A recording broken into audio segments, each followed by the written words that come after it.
Hi there, welcome to Sassy Zen Girl, another episode, and today we'll talk about on-page SEO. That is the optimization you can do on your site and especially in the articles you write or the pages you design. So let's go right into a WordPress dashboard. And the first thing you do is you go to Settings and you go to General and slow internet again, and then you enter your site title here.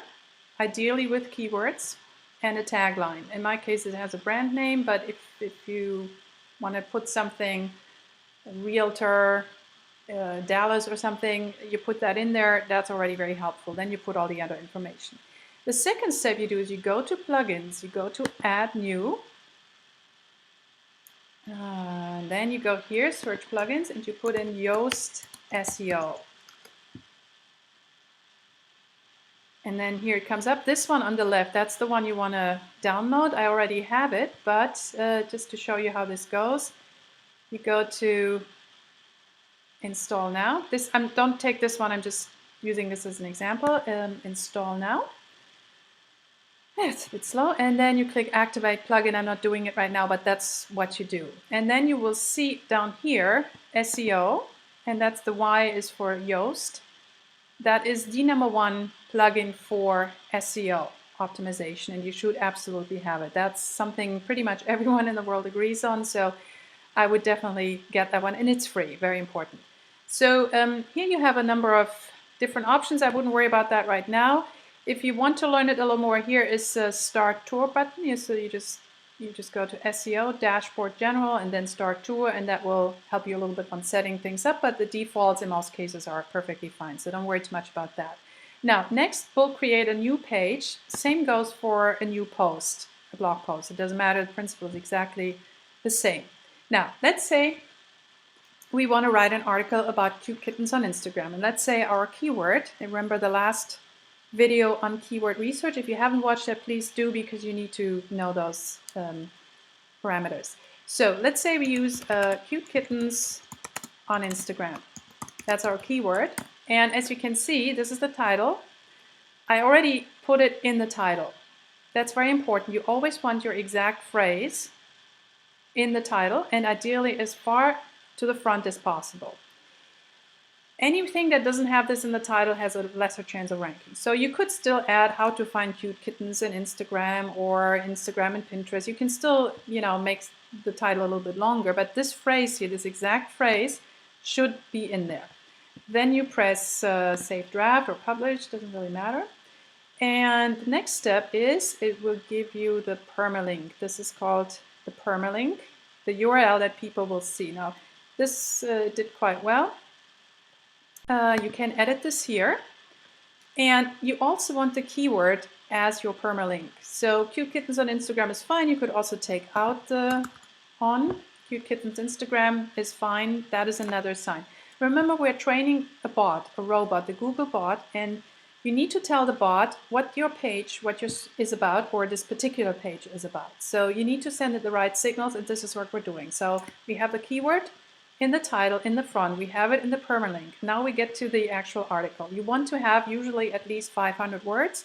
300 will do, but 500 is better, and the longer the better. Google loves long content. If you write blog posts, if there are 2,000 words, great. Google loves it because it makes it seem more relevant and more real and authoritative than just a quickie that anyone can write.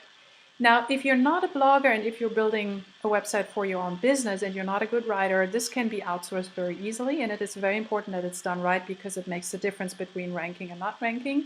Nothing else you will do will work unless you get this part right. This is super, super important. So if you need someone to write this for you, I can arrange that for you. Writing gigs are not expensive. Writing articles, and usually you get it within a day or two. So I would just need your keyword, and I can get someone to do it for you who knows exactly how to optimize for SEO. But obviously your bloggers, you want to write yourself.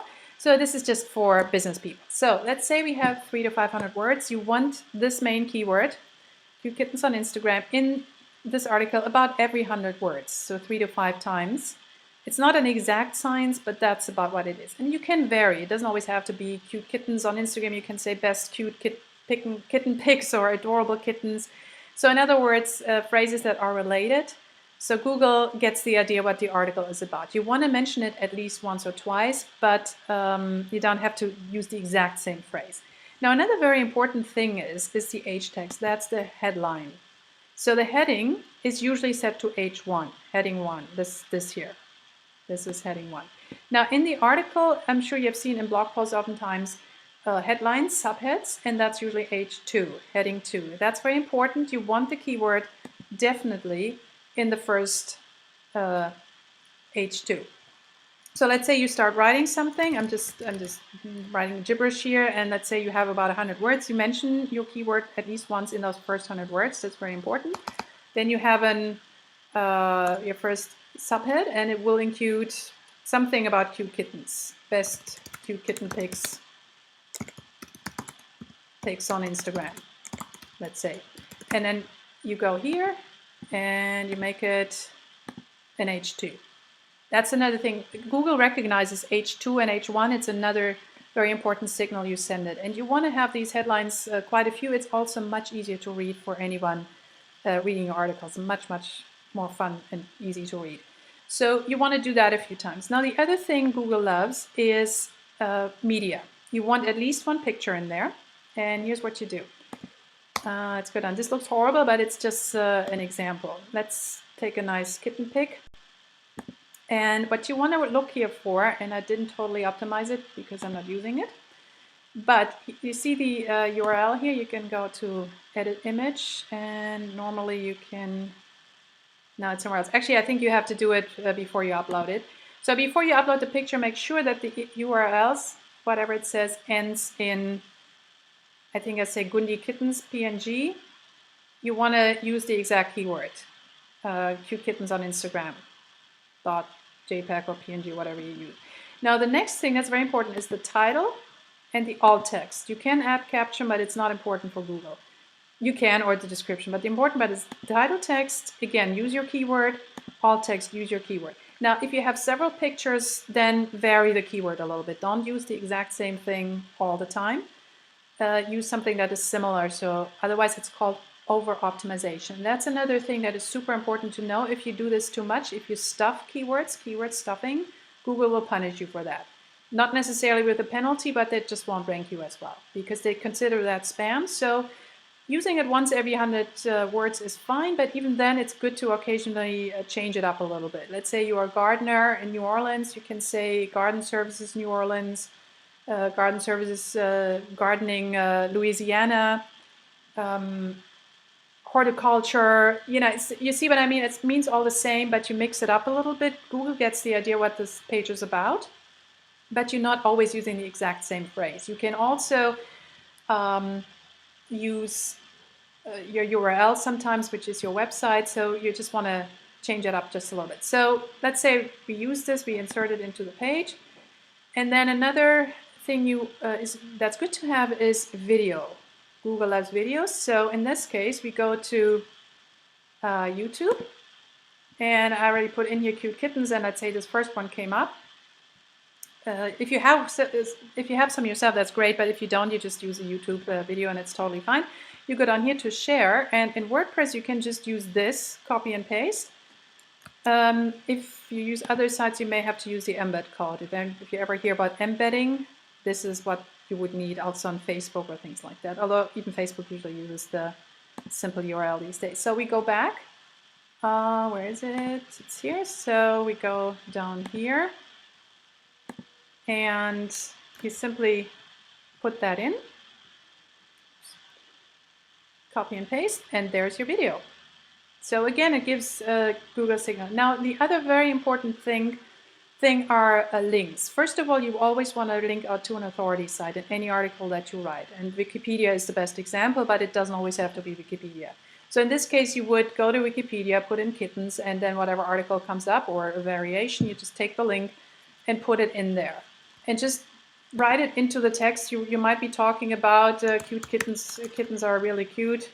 You could say, yeah, let's do this. Kittens are really cute, especially in the morning. So let's say really cute. You go to link, and you go over to Wikipedia. I'm not doing this right now. You take the link, you paste it in here, and you're good to go. So this is how you do an outward link. You should have at least one in each article. And then you also want to interlink within your website to other pages. If you only have one or two, no worries, and just use those, but you always have more than just one, and that's really important as well. You also always want to link from your homepage to all your internal pages. We'll go over that a little bit more in the next video. But let's say you have a video about or a post on puppies. So you say if you also like, okay, here's the H2, you want the regular text. If you also like puppies, you can find more here. You can find more here. Terrible English, but that's not the point here. So again, you can just use this, make a link out of that, and then here you would link to your internal page, and you click on that little thing here, and then they come all up. These are my internal pages. Let's say I wanted to link to this one. You can see up here is the URL that it will link to, and this is the link text. That's what people will see, and that's called the anchor text. That's very, very important because you shouldn't always use the same thing. Sometimes people use their company name all the time or what you do, and that's very, very, very, very bad. Google punishes you for that. They can even give you a penalty. So you have to vary your anchor profile. You might hear this word, anchor, like an anchor ship anchor profile. Like this is the word, anchor.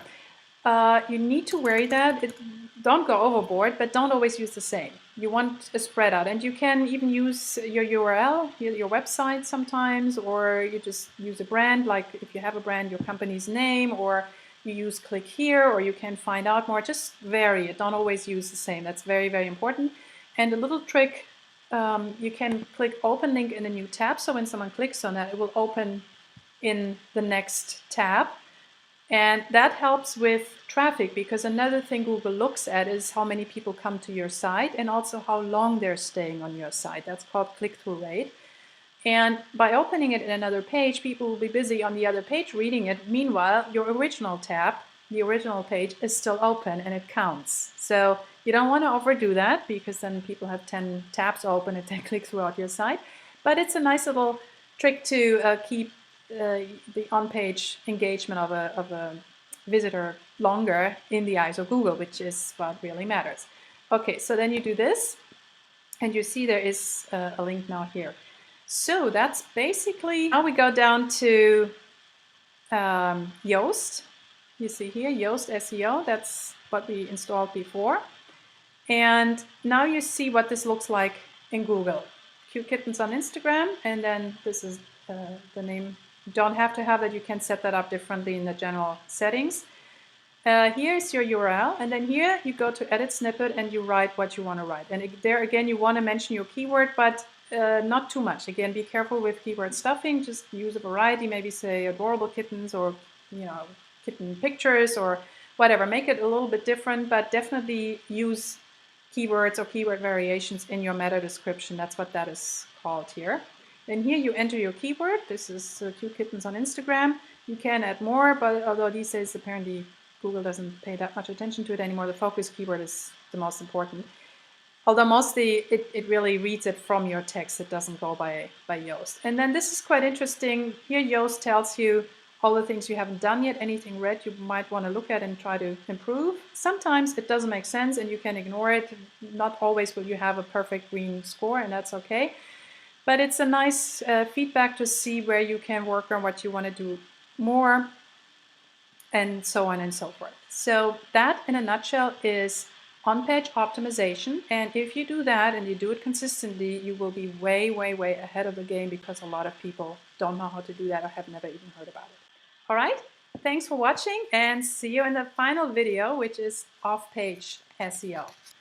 Thank you and goodbye.